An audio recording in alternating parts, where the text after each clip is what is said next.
Nah, kita bawa kepada perkara pertama. Mahkamah di Luxembourg hari ini ketepi perintah rampas aset Petronas oleh waris Sulu. Sebuah mahkamah di Luxembourg bersetuju mengenepikan perintah yang membenarkan pihak yang mendakwa diri mereka sebagai waris Kesultanan Sulu merampas aset Malaysia. Ini dipercayai merujuk kepada dua anak syarikat Petronas yang dirampas oleh waris Sultan Sulu tahun lepas berikutan pertikaian undang-undang dengan Malaysia berhubung pajakan ke atas Sabah yang belum dibayar. Menteri di Jabatan Perdana Menteri Azlina Osman Said mendedahkan perkembangan terbaru itu menyifatkan keputusan itu sebagai kemenangan untuk Malaysia. Julai lalu, waris Sultan Sulu mendapat perintah penahanan untuk merampas aset Petronas Azerbaijan, Shah Deniz dan Petronas South Caucasus yang didaftar di Luxembourg. Dalam istilah awam, penahanan merupakan proses undang-undang di mana harta, upah atau aset penghutang dipindahkan kepada mereka yang berhutang. Tindakan waris Kesultanan Sulu merampas aset Petronas adalah sebahagian daripada permohonan mereka untuk menuntut 14.92 bilion atau 63.34 bilion ringgit sehingga berita ini tulis daripada kerajaan Malaysia sebagai tindak balas kepada tindakan Malaysia memotong bayaran pajakan tahunan sebanyak 5,300 kepada Sultan Sulu pada tahun 2013. Ini zaman Najib dulu memerintahkan. Waris Sulu pada mulanya membawa perkara itu kepada Timbang Tara Sepanyol pada 2019 dan Penimbang Tara dilantik Gonzales tanpa membuat keputusan memihak kepada pihak yang menuntut. Keputusan itu kemudiannya digunakan untuk merampas aset Petronas di Luxembourg. Malaysia berhujah bahawa Stampa tidak layak untuk menimbang. Dia kata, Stampa tidak layak untuk nak menimbang tara dalam kes itu kerana dia sedang disiasat oleh pendakwa raya Sepanyol atas dakwaan menghina perintah mahkamah di Sepanyol dan Perancis. Stampa ni. Azlina dalam satu kajian hari ini berkata, mahkamah di Sepanyol telah membatalkan pelantikan Stampa dan membatalkan keputusan yang memihak kepada Sulu. Ini menyebabkan Malaysia memfailkan pelepasan sementara dengan menarik balik perintah penahanan dan perbicaraan yang berlangsung pada 5 Disember. Keputusan itu membuktikan dasar kerajaan bersungguh-sungguh mempertahankan Malaysia dalam setiap forum bagi memastikan kepentingan imuniti kedaulatan dan kedaulatan Malaysia dilindungi dan dipelihara sepanjang masa. Kerajaan akan berusaha untuk mencapai matlamat ini, katanya. Okey, jadi kalau kita tengok bahawa aset yang telah diberikan, keputusan yang diberikan kepada waris Sultan Sulu dahulu telah pun sekarang ini dibatalkan, walaupun sebenarnya hakikat kalau maklumat yang saya dapat lah, dua aset Petronas tu sebenarnya dah dikomission lah, dah tak ada pun aset tu. Kalau dia nak rampas pun dia dapat tempat kosong je lah, tak ada apa pun dekat situ kan. Tetapi poinnya adalah daripada segi teknikalnya kita telah berjaya mendapat balik hak kita. Dan adakah Sultan Sulu boleh meneruskan? Dia nak meneruskan boleh. Tetapi buat sementara ini kita kata bahawa daripada segi aset kita telah berjaya mendapat balik aset kita, telah berjaya mendapatkan kembali aset yang telah dibekukan, yang telah diberikan hak kepada waris Sultan Sulu. Okey, benda ni sebenarnya dia melibatkan kedaulatan negara. It's not really much of the asset. Of course, jumlah tu satu hal lah kan. But melibatkan kedaulatan negara. Sebab itu saya kata, kenapa orang yang terbaik bukan sepatutnya. Selepas ini, berkemungkinan Datuk Seri Anwar akan berjumpa dengan kerajaan Filipina pula untuk nak membuat satu rundingan dua hala pendamaian. Sebab kalau kita tengok sudah ada ura-ura sebelum ini, dalam kerajaan sebelum ini, Filipina mungkin akan menuntut Sabah, sebahagian daripada Sabah, sekurang-kurangnya Sabah Utara kita katakan. So daripada situ nanti kita berharap bahawa rundingan ini akan membawa satu kata putus yang memihak kepada semua, memihak kepada kita terutamanya, tetapi win-win kepada semua. Dan kita kena ingat kenapa pentingnya Datuk Seri Anwar ini. Orang tak nampak sebenarnya bagaimana dia menjadi salah seorang penasihat World Bank. Penasihat World Bank, kata-kata dia tu carry weight tau. Dia juga board of directors dalam Bank Bahrain. Dia juga antara orang yang amat rapat dengan Erdogan di Turki. Kenapa Turki? Okey, malam ni kita akan cerita. Tapi sebelum itu kita menyentuh soal tu tadi, bahawa alhamdulillah aset kita sekarang ini kita telah berjaya dalam tuntutan tersebut. Okey, malam tadi saya bercerita, habis dah. Cerita aset kita dah habis. Malam tadi kita bercerita tentang KJ yang akan kemungkinan dipecat. Tapi saya rush sebab saya ada meeting malam tadi kan. Saya ada meeting, so saya tak sempat nak cerita panjang. Cuma apa yang saya boleh kata dan nyatakan bahawa dalam apa yang berlaku dalam UMNO sekarang ini, macam juga saya cakap petang tadi, ini merupakan satu dia ada pro dan con lah. Bagaimana sikap tegas, orang kata tegas, tapi saya kata ini diktator, sikap diktator. Dan jangan lihat dalam konteks negatif. Jangan lihat dalam konteks negatif. Sikap diktator Zahid ini bakal Ini saya ulang balik, bakal menyelamatkan UMNO. Kalau dia mengambil sikap berlembut, kalau dia mengambil sikap tidak peduli, kalau dia mengambil sikap orang kata apa, lemah, berkompromi, berkemungkinan ini merupakan pilihan raya terakhir UMNO. Next election, dia akan hanyut dan hancur. So Zahid kena ambil tindakan ini, dan kita nampak sekarang kenapa Mahathir dulu bersikap diktator di dalam UMNO, sehingga UMNO berada di tempat yang sehingga amat tinggi pada waktu itu, dan dia pun memerintah selama puluhan tahun. Kita pun tahu perkara tersebut. Namun begitu, tindakan ini adalah satu tindakan yang sebenarnya bertujuan menyelamatkan UMNO daripada menghadapi masalah. Kenapa masalah yang bagaimana, tuan-tuan? Masalahnya UMNO semakin lemah sekarang ini. Now, bagi saya, tidak ada desakan dan juga tidak ada orang kata apa, tekanan yang lebih hebat, melainkan tekanan atau musuh yang lagi hebat daripada musuh dalaman sendiri. Dekat luar ni, Pakatan Harapan ke apa orang kata PAS ke PN ke, itu UMNO boleh hadapi dengan mudah. Tetapi bila dia melibatkan musuh di dalam selimut itu sendiri, ini yang agak payah. Sebab itu ini yang kita hadapi juga sewaktu dengan Azmin dengan Zuraidah dahulu kan. Bila kita kata dia musuh, orang tak percaya. Kan? Tapi lepas tu bila dah berlaku, baru orang nampak apa yang saya dan rakan-rakan lain masa tu cerita pasal musuh dalam selimut ni.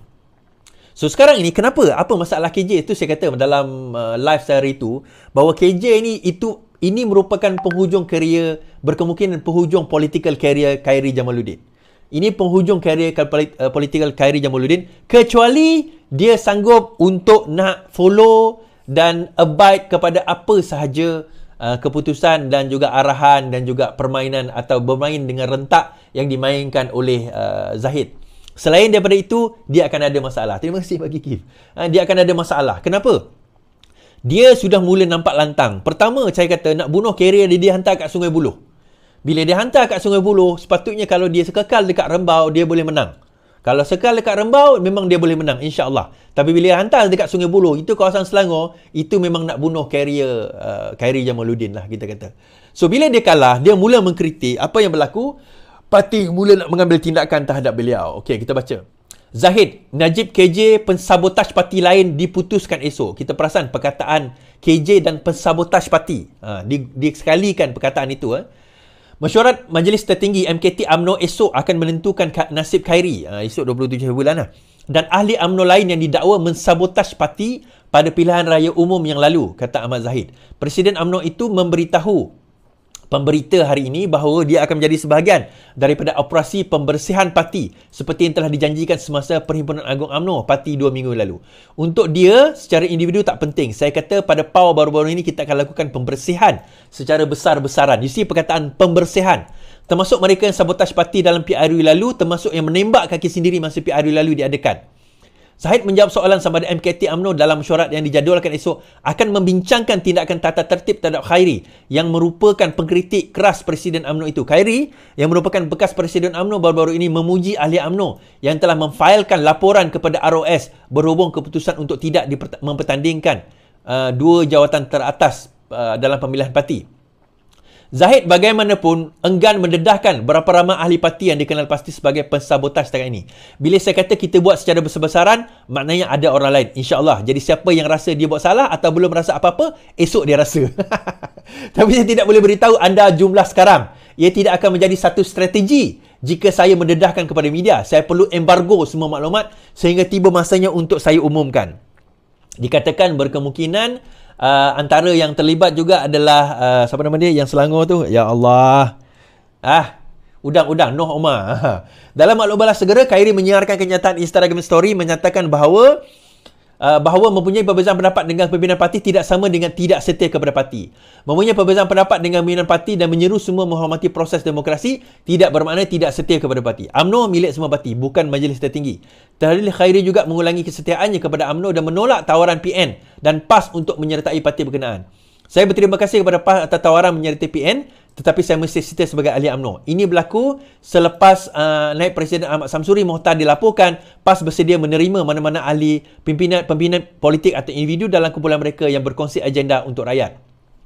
Okey, sementara itu dalam sidang media, Zahid terus diminta mengulas mengenai kenyataan Dewan Ulama PAS yang mendakwa dia telah memutarbelit kenyataan Presiden PAS yang baru-baru ini mengenai sedekah. Okey, yang tu kita tengok lain. Okey, PAS PN sedia buka pintu buat Khairi. Belum ditentukan statusnya ahli UMNO, sudah ada pintu yang terbuka buat Khairi Jamaluddin.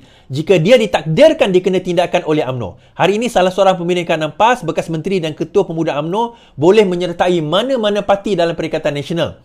Naib Presiden PAS Ahmad Samsuri berkata, Khairi merupakan tokoh yang hebat dan berfikiran termuka. Sementara itu, dipetik oleh BH di Kuala Terengganu hari ini, Ahmad Samsuri berkata dia melihat Khairi yang gagal memenangi kerusi Sungai Buloh adalah orang yang mampu melakukan tugas dengan cemerlang. Okey. Datuk Seri Anwar Ibrahim rapat dengan Erdogan di Turki.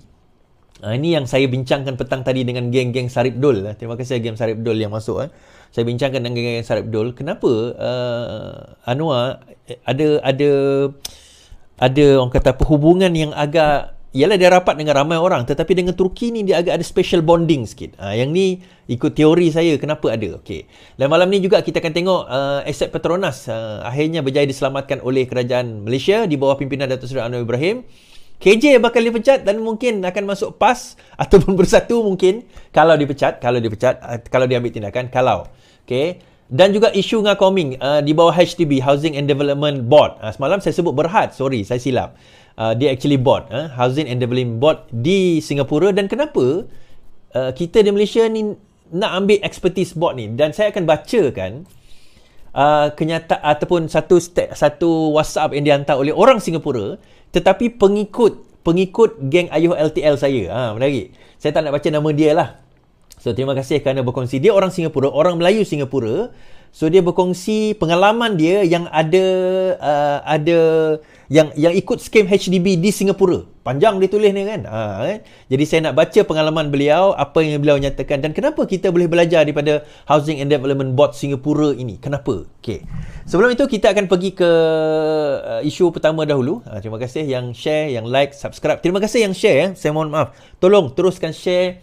Kita tambahkan lagi ahli pada malam ni insya-Allah. Jadi kita tambahkan lagi orang view dan kita terus tambahkan view kita terus sebarkan apa yang berlaku dalam negara kita dan kenapa pentingnya kita mempertahankan kerajaan ini, kerana hanya dengan ada PMX, kerajaan yang ada sekarang ini, insya-Allah kita akan dapat mengeluarkan diri kita daripada masalah yang kita kemelut yang kita sedang hadapi dan yang kita warisi. Kita warisi tuan-tuan, kita kena faham kita bukan bermula dengan kerajaan Anwar Ibrahim. Anwar Ibrahim mewarisi macam kalau kita bayangkan kita kalau pergi mancing kan dia punya tali tu kan. Tali tu sekarang ni dah berselerat. So Anwar nak kena buka satu tapi ada orang tak sabar. Apa ada itu naik dalam live saya. Dia kata tak setuju dengan Rafizi, tak setuju dengan Anwar Ibrahim. So saya kata kenapa? Dia kata je formula macam-macam tapi tak mampu buat perubahan. Okey, saya naikkan dia. Saya katalah, okeylah. To be fair lah, berapa lama agaknya yang you rasa patut nampak perubahan tu? Dia kata 6 bulan. Okey, 6 bulan. To be fair lah untuk dia kan. Takkan you tiba-tiba naik nak perubahan terus. Okey, 6 bulan. Sekarang ni berapa bulan keadaan pada waktu itu? Dia kata sebulan. So, kalau you kata 6 bulan, bagi saya 6 bulan tak cukup kalau kita nak nampak perubahan yang drastik. Sebab dia akan ambil masa. Semua prosedur akan ambil masa. Tetapi sekurang-kurangnya dia dah mulakan.